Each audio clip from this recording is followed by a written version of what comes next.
Hello दोस्तों, मैं भूपेंद्र कुमार साथ करता हूं आपके अपने चैनल कुमार एजुकेशन पर, जहां पर एजुकेशन से रिलेटेड सारी क्वेरीज आपको मिलती हैं, सारी समस्याओं का समाधान मिलता है। तो आज मैं बात करने वाला हूं यूपी पुलिस कट ऑफ के बारे में।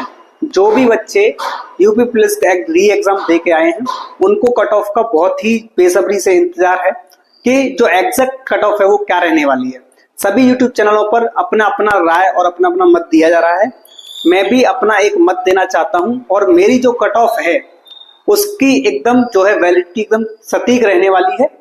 ये मैं आपको अपने पर्सनल अनुभव से बता रहा हूं, जिसमें मैं 41,520 और 49,568 दोनों वैकेंसीज में सिलेक्टेड हूं और मैंने सिलेक्शन नहीं लिया है, वो मेरा पर्सनल डिसीजन है।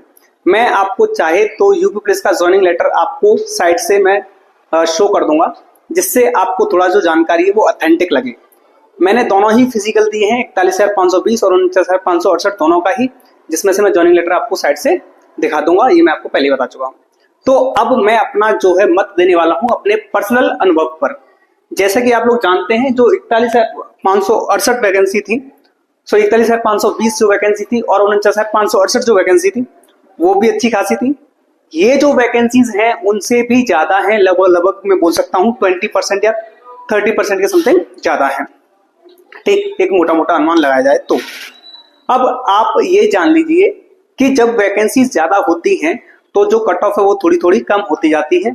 आप ये कहेंगे कि जो बच्चे हैं वो भी काफी टाइम से इंतजार कर रहे थे। तो भाई साहब, ऐसा है कि कुछ बच्चे यहाँ से जो लेखपाल के लिए सिलेक्टेड हो चुके हैं, हालांकि उनकी ज्वाइनिंग को लेकर थोड़ा संशय बना हुआ है, कुछ ज्वाइनिंग भी हो गए हैं, और वन दरोगा के लिए भी कुछ बच्चे हो गए हैं और वन रक्षक के लिए भी हो गए हैं। बीच बीच में और भी वैकेंसीज आती रहती हैं। सीजीएल वगैरह के कुछ बच्चे होते हैं, वो भी पुलिस का एग्जाम दे लेते हैं और वो भी जो है सीजीएल में सिलेक्ट हो चुके हैं। कुछ बच्चे नहीं सिलेक्ट हो पाते, वो दोबारा से पुलिस का एग्जाम दे के आए। अब आपने देखा होगा कि जो बहुत सारे बच्चे हैं वो यूपी पुलिस का एग्जाम देकर आए थे, जिसमें से कुछ बच्चे अब्सेंट भी होते और कुछ बच्चे एग्जाम पूरा प्रॉपर अच्छे तरीके से दे के आए हैं। तो इस बिहाफ पर अगर देखा जाए कि कितने बच्चों ने उपस्थिति दर्ज कराई है और कितने बच्चे जो हैं एग्जैक्टली इस कंपटीशन में फाइट कर रहे हैं, उसके आधार पर अगर देखा जाए तो सबसे पहले हम ये जान लेते हैं कि जो टोटल जो बच्चे हैं वो लगभग मैं ये कह सकता हूं जो डीवीपीएसटी के लिए बुलाए जाएंगे। मैं ये कह सकता हूं डीवीपीएसटी मतलब जो दौड़ से पहले डॉक्यूमेंट वेरिफिकेशन वगैरह जो होता है या डॉक्यूमेंट्स की जांच होती है, उसके लिए बुलाए जाएंगे और उसके 1-2 दिन बाद आपका जो रनिंग है वो कंप्लीट करा लिया जाता है। वहीं पर आपका रनिंग से पहले आपका जो शारीरिक मापदंड होता है वो भी आपके साथ हो जाता है। ठीक, उसके आधार पर देखिए, आप जो बच्चे हैं हमारे पास लगभग 62,000 के समथिंग मान लेते हैं वैकेंसीज है हमारे पास। ये कह सकते हैं 62,000 प्लस वैकेंसीज है हमारे पास। ठीक, अब इसमें से लगभग जो बच्चे बुलाए जाने हैं वो 1.5 लाख या 1.5 लाख बच्चे बुलाए जाएंगे। क्लियर? अब आप ये सोच लीजिए, जब 1.5 लाख बच्चे बुलाए जा रहे हैं तो लगभग 2.5 गुना है। 2.5 गुना बच्चे बुलाने के पीछे जो कारण है वो कारण बेटा ये है कि इसमें से जो शारीरिक मापदंड होता है, इसमें से कुछ बच्चे हाइट में ही फेल हो जाते हैं। किसमें फेल हो जाते हैं? हाइट में फेल हो जाते हैं, या फिर उनकी हाइट जो है कंप्लीट नहीं होती है, जिसके बेसिस पर वो उस भर्ती प्रक्रिया से बाहर हो जाते हैं। ठीक, दूसरा मैं आपको बता दूं, जो दौड़ होती है वो दौड़ मैंने अपनी आंखों से देखी है और 2-2 बार का अनुभव लेके बैठा हूं, और मैंने अदर भी एग्जाम्स मैंने दौड़ दी है या दौड़ लगाई है। तो मैं ये कह सकता हूं कि जितने भी बच्चे दौड़ते हैं तो उसमें से अगर 100 बच्चे अगर मैं दौड़ रहे हैं तो उसमें से 70 बच्चे ही उस दौड़ को क्लियर कर पाते हैं और 30% जो बच्चे होते हैं उसमें से वो फेल कर जाते हैं। मैं ये जो डाटा है जो बता रहा हूं वो अपनी आंखों देखकर टाटा हुआ है, बताया है, और मैंने लिस्ट जो मैं आती है दौड़ के बाद, जो बाहर गेट के बाहर लगा दी जाती है, उसमें मैंने देखा है अपनी आंखों से। तो लगभग 100 बच्चों का अगर बैच दौड़ रहा है तो उसमें 70 बच्चे ही दौड़ क्लियर कर पाएंगे, चाहे उन्होंने दौड़ की प्रैक्टिस कितनी भी क्यों ना कर रखी हो। अब इसमें आप ये कह सकते हैं कि दौड़ की प्रैक्टिस कितनी भी क्यों ना कर रखी हो, फिर भी 70 बच्चे ही क्यों पास हो रहे हैं। तो भाई साहब देखिए, ऐसा है कि सभी का जो मोटिव है, जो एग्जाम दे के आए हैं, उन सभी का मोटिव जो है वो सिर्फ पुलिस की वैकेंसी ज्वाइन करना नहीं है। उनमें से कुछ बच्चे ऐसे थे कि वो सीजीएल वगैरह या अन्य किसी वैकेंसी की तैयारी कर रहे थे, जिसमें से वो यूपी पुलिस का भी एग्जाम दे करके आए हैं। अब होता क्या है कि वो जो उनका टारगेट है, लाइक इस बीच में अभी एसएससीजीडी की भर्ती आने वाली है और भी भर्ती आने वाली है, एसएससी सीजीएल का एग्जाम आएगा, उसके बाद सीजीएल का एग्जाम आएगा। तो जो बच्चे हैं जो पेपर दे के आए हैं तो वो अपनी तैयारी को मेंटेन करने के लिए वो तैयारी पर ज्यादा ध्यान देते हैं और फिजिकल पर कम ध्यान देते हैं। तो इस वजह से जो बच्चे पढ़ने में अच्छे होते हैं, मैं आपको एक चीज और बता रहा हूं, जो बच्चे पढ़ने में अच्छे होते हैं उनका जो शारीरिक, ये कह सकते हैं जो फिजिकल होता है वो ज्यादा अच्छा नहीं होता है। आप ये कह सकते हैं कि जो बच्चा पढ़ाई पर ध्यान लगा रहा है उसका जो फिजिकल है वो उतना अच्छा नहीं होता। इस वजह से 30% बच्चे हैं जो फिजिकल में आउट हो जाते हैं और 70 बच्चे क्लियर कर लेते हैं। ठीक, तो यहाँ पे आधे बच्चे, कुछ बच्चे मतलब यहाँ पे जो बच्चे फेल होते हैं वो 100 में से 2-4 बच्चे या 5% बच्चे कह सकते हैं जो हाइट में फेल होते हैं। बाकी जो दौड़ में लगभग मैं मानता हूँ 30% के आसपास बच्चे जो आउट होने देते हैं, किसमें, फिजिकल में। ठीक, यहाँ पर कुछ बच्चे आउट हो लिए हैं। अब इसके हिसाब से मैं देखूं तो यहाँ पे जो वैकेंसीज हैं, जो हमारे पास 62,000 हैं, उसमें से 1.5 लाख बच्चे बुलाए गए, जिसमें से लगभग हमने 30% बच्चे बाहर निकाल दिए। क्लियर। तो सबसे पहले मैं आपको जो बता दूं कि जो फिजिकल की कट ऑफ आएगी या फिजिकल के लिए जिन बच्चों को बुलाया जाएगा वो मार्क्स कुछ और रहने वाले हैं और फाइनल कट ऑफ कुछ और रहने वाली है। और फाइनल कट ऑफ जो आती है वो थोड़ी सी अप होकर के ही आती है, कुछ मार्क्स ऐड होके ही आती है। तो अगर मैं अब कट ऑफ पर बात करूं तो जनरल, ईडब्ल्यूएस, ओबीसी, एससी और एसटी हमारे पास 4 कैटेगरी होती है, जिसमें से अगर मैं जनरल की बात करूं तो लगभग मैं बात करूं जनरल की, तो जिस बच्चे के 200 प्लस मार्क्स हैं वो जो है फिजिकल के लिए बुलाया जाएगा। या मैं ये कह सकता हूं अगर आपके मार्क्स 190 भी बैठ रहे हैं तो भी आप फिजिकल की तैयारी करिए। क्लियर।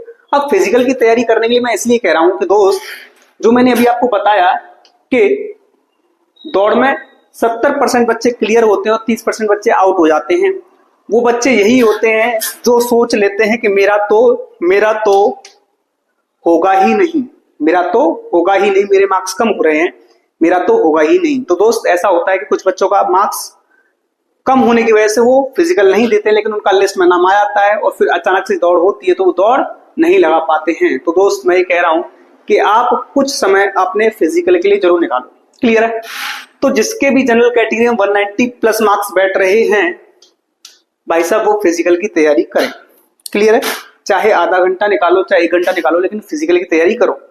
क्लियर है। अगर मैं फाइनल कट ऑफ की बात करूं तो दोस्त, फाइनल कट ऑफ जो है वो लगभग मैं ये कह सकता हूं कि 210 मार्क्स के समथिंग रहने वाली है, जिसमें से +5 और -5 ये आप कह सकते हो। क्लियर है। 210 नंबर के आसपास रहने वाली है, 5 कम भी जा सकती है, 5 2-4 नंबर ऊपर नीचे रह सकती है, लेकिन फाइनल कट ऑफ यही रहने वाली है। क्लियर है। लेकिन ऐसा है कि वैकेंसीज कुछ ज्यादा है हमारे पास। क्लियर है। तो आप ये कह सकते हैं कि अगर आपके इतने मार्क्स ही बन रहे हैं तो आप फिजिकल की तैयारी कीजिए। क्लियर। अब सुनिए, अगर मैं ईडब्ल्यूएस की बात करूं तो आप देखते हैं कि ईडब्ल्यूएस की जो कट ऑफ है वो कभी कभी एससी कैटेगरी के बराबर जाती है, या बोल सकते हैं कि जो एससी कैटेगरी के जो मार्क्स होते हैं वो ईडब्ल्यूएस के ही मार्क्स के बराबर कट ऑफ रहती है। आपने कुछ वैकेंसीज में देखा होगा, मैं एनालाइज करता रहता हूं, कुछ वैकेंसीज में ये हुआ है कि ईडब्ल्यूएस और एससी कैटेगरी की जो कट ऑफ है वो लगभग 1-2 मार्क्स का या कुछ पॉइंट्स का अंतर रहता है। तो ईडब्ल्यूएस में अगर आप हैं तो मैं ये कह सकता हूं, अगर आपके 180 मार्क्स बैठ रहे हैं दोस्त, तो आप जो है फिजिकल की तैयारी कर लो और जहां तक है आपको वर्दी मिल जाएगी, दोस्त। क्लियर है। तो दोस्त ये हमने जनरल और ईडब्ल्यूएस की बात कर ली है। क्लियर। ओबीसी की बात करें तो दोस्त यहाँ पे मैं कहूंगा अगर आपके 190 प्लस मार्क्स हैं तो आप इसमें से फाइनल सिलेक्शन ले जाओगे दोस्त, फाइनल सिलेक्शन ले जाओगे। अगर आपके कितने हैं, 190 प्लस मार्क्स बैठ रहे हैं, या 185 भी कह सकते हैं यहाँ पे। क्लियर है। ज्यादा कट ऑफ नहीं जाएगी। क्लियर है। तो 185 और 190 के बीच में अगर आपके मार्क्स बैठ रहे हैं, या 180 भी मार्क्स बैठ रहे हैं ओबीसी कैटेगरी से, तो दोस्त आप जो है सिलेक्शन लगभग लेने वाले हैं। क्लियर। आप अपनी जो फोकस है उसको दौड़ पर लगाइए दोस्त। ऐसा ना हो कि आपका मेरिट लिस्ट में, या बोल सकते हैं जो लिस्ट आने वाली है फिजिकल की, उसमें आपका नाम आ जाए और आप फिजिकल में आउट हो जाएं, ऐसा कतई नहीं करना है दोस्त। बहुत मुश्किल से ये मौका हमें मिलने वाला है जिसको हमें ग्रैब करना है और छोड़ना बिल्कुल भी नहीं है दोस्त। क्लियर है? तो अगर आपके इतने मार्क्स बन रहे हैं या इसके आसपास मार्क्स बन रहे हैं दोस्त, तो दोस्त ऐसा करिए, आप फिजिकल की तैयारी कर लीजिए। क्लियर? अच्छा, आप कुछ बच्चे बोलेंगे आप इतने मार्क्स कम क्यों बता रहे हो दोस्त? तो दोस्त ऐसा है कि जो शिफ्ट हुई है, कई शिफ्टों में पेपर हुआ है, तो दोस्त ऐसा है कि हमारा जो नॉर्मलाइजेशन है वो अभी होना बाकी है। जब तक नॉर्मलाइजेशन नहीं हो जाता तब तक आप कुछ नहीं कह सकते। क्लियर है? और मैं जानता हूं कि जो पहली वाली शिफ्ट हैं, जो खासकर जो पहला दिन था और पहली वाली शिफ्ट थी और दूसरी वाली शिफ्ट थी, उनके मार्क्स बढ़ने ही वाले हैं। क्योंकि इससे क्या है कि जो बच्चा पहली शिफ्ट और दूसरी शिफ्ट का होता है उसको कोई भी अंदाजा नहीं होता कि पेपर किस तरीके से आने वाला है। लेकिन जैसे ही पहली और दूसरी शिफ्ट खत्म होती है तो जो आगे वाली शिफ्टें जो होती हैं, उनके जो बच्चे पेपर देने वाले होते हैं वो एक अंदाजा लगा लेते हैं कि इस टाइप से पेपर आ रहा है। वो उसी तरीके से जो जिस तरीके का पेपर आ रहा है वो उसी टाइप के क्वेश्चंस को देख करके आते हैं या उसी टाइप का रिवीजन कर लाते हैं। कुछ घंटों की ही परेशानी होती है, क्योंकि तैयारी तो पूरी होती है, बस उन्हें एक अंदाजा लगाना होता है और उसी टाइप का वो तैयारी या मेंटली प्रिपेयर होके आते हैं, जिस वजह से जो मार्क्स है वो स्कोर अच्छा कर जाते हैं पहली शिफ्टों के अकॉर्डिंग या with respect to first shift. Clear है? तो मैं ये कह सकता हूं कि जो पहली शिफ्ट है उनका तो कोई अंदाजा था नहीं कि पेपर किस तरीके से आने वाला है, तो दोस्त उनको फायदा होने वाला है जिनका पहली शिफ्ट में या दूसरी शिफ्ट में पेपर था। क्लियर? इसलिए मैं कह रहा हूं कि अगर आपका पहली शिफ्ट में है और दूसरी शिफ्ट में है, तो अगर आपके मार्क्स कम बढ़ रहे हैं तो भी आप फिक्र मत कीजिए, आपके आने के चांस पूरे पूरे हैं।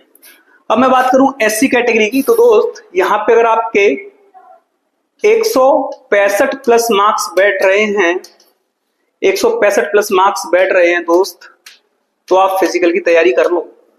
165 मार्क्स, क्योंकि देखो जब आपने देखा हो तो 49,568 वैकेंसी आई थी। कितनी आई थी? 49,568 वैकेंसी आई थी। तो दोस्त उसमें जो है लगभग मैं बता रहा हूं 146 जो है कट ऑफ गई थी, किसकी? एससी के फिजिकल की, लगभग इसके आसपास गई थी। क्लियर? तो दोस्त अगर यहाँ पे इतनी हो सकती है तो बेटा मान लेते कंपटीशन थोड़ा बढ़ गया होगा, बच्चे थोड़े ज्यादा हो गए होंगे पढ़ने वाले, तो दोस्त इससे ज्यादा तो फाइनल कट ऑफ नहीं जाने वाली है। या फिर हाँ, फाइनल कट ऑफ की मैं बात करूँ, ये फिजिकल की कट ऑफ की बात कर रहा हूँ। फाइनल कट ऑफ की बेटा अगर बात करें तो इसमें 5 नंबर ऐड कर दो, 170 चली जाएगी, ज्यादा से ज्यादा 175 चली जाएगी, इससे ज्यादा नहीं जाने वाली है। क्लियर? एसटी की बात करें दोस्त तो ये 160 नंबर मान लो, 160 प्लस अगर मार्क्स हैं तो आपके सेफ हैं। एसटी कैटेगरी में आपका सिलेक्शन होगा, गारंटीड होगा। यहां पे मैं एक कॉलम और बनाना भूल गया, फीमेल का। फीमेल की कट ऑफ जो है, अगर फीमेल के लेवल में 170 मार्क्स बन रहे हैं तो फिजिकल की तैयारी कर लो, आपका सिलेक्शन निश्चित ही होगा। क्लियर है? अब आपको मैं कुछ एक नोट पॉइंट बताने वाला हूं कि दोस्त ऐसा होता है कि मार्क्स कम होने की वजह से बच्चे तैयारी नहीं करते फिजिकल की।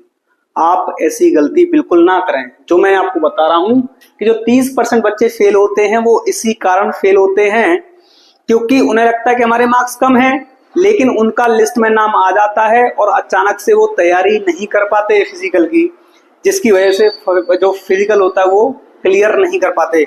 और दोस्त 4.8 किलोमीटर की रेस होगी, 4800 मीटर की कह सकते हैं।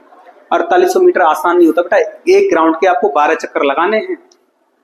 क्लियर? तो आसान नहीं है। और आप फिजिकल देने जाओ तो एक चीज याद रखना, मैं आपको पर्सनल एक्सपीरियंस बता रहा हूं, जब आप 2 चक्कर लगाओगे ना तो उसके बाद ऐसा लगेगा कि मैं रेस नहीं हो पाएगा, लेकिन बस आप दौड़ते रहना, अंतिम सांस तक दौड़ते रहना। आपको 4 चक्कर लगाने के बाद 5-6 चक्कर जैसे ही कंप्लीट होंगे फिर आपको लगने लगेगा अरे मैं तो वो तो हो जाएगा, आसानी से कर लूंगा मैं कंप्लीट। जैसे ही 6 चक्कर कंप्लीट होंगे आपको कॉन्फिडेंस आ जाएगा। जो आपका कॉन्फिडेंस लो होने वाला है वो 2 चक्कर के बाद होने वाला है, क्योंकि यहाँ पे आपकी सांस फूलेगी। क्लियर है? तो आप अपनी प्रैक्टिस कंटिन्यूस करते रहिए, जैसे जैसे प्रैक्टिस करोगे तो वैसे वैसे आपके अगर प्रैक्टिस में आ जाएगा और आपका जो स्टेमिना है, बॉडी का जो एज्यूम करना होगा उस तरीके से वो बॉडी एज्यूम कर लेगी और उसी तरीके से बॉडी रिएक्ट करती है फाइनल टाइम में भी। क्लियर है? और एक चीज और, जब आप फाइनल रेस में दौड़ोगे तो वहां पे नर्वसनेस कुछ और होती है, जिस वजह से बॉडी पहले से ही सांस फूलने लग जाती है। ठीक है, तो आपका प्रैक्टिस करना जरूरी है दोस्त। अगर आप ये सोचो कि मैं विदाउट प्रैक्टिस 5 किलोमीटर की रेस लगा जाऊंगा तो ये कतई नहीं है। या तो आपने पहले तैयारी कर रखी हो या आपको तैयारी अब करनी पड़ेगी। क्लियर है? हो सकता है मेरा इसमें थोड़ा बहुत कोई गलती रही हो, उसके लिए मैं क्षमा चाहूंगा। वैसे तो मैंने पूरा प्रयास किया है कि जो आपको सटीक से सटीक जानकारी दी जाए, लेकिन फिर भी कुछ हो सकता है थोड़ा बहुत ऊपर नीचे हो गया हो, तो उसके लिए क्षमा मांगता हूं। बाकी आप हमारे चैनल पर जुड़ सकते हैं। अगर आप नए हैं तो चैनल को सब्सक्राइब कर लीजिए, वीडियो को लाइक जरूर करना और चैनल को सब्सक्राइब जरूर करना।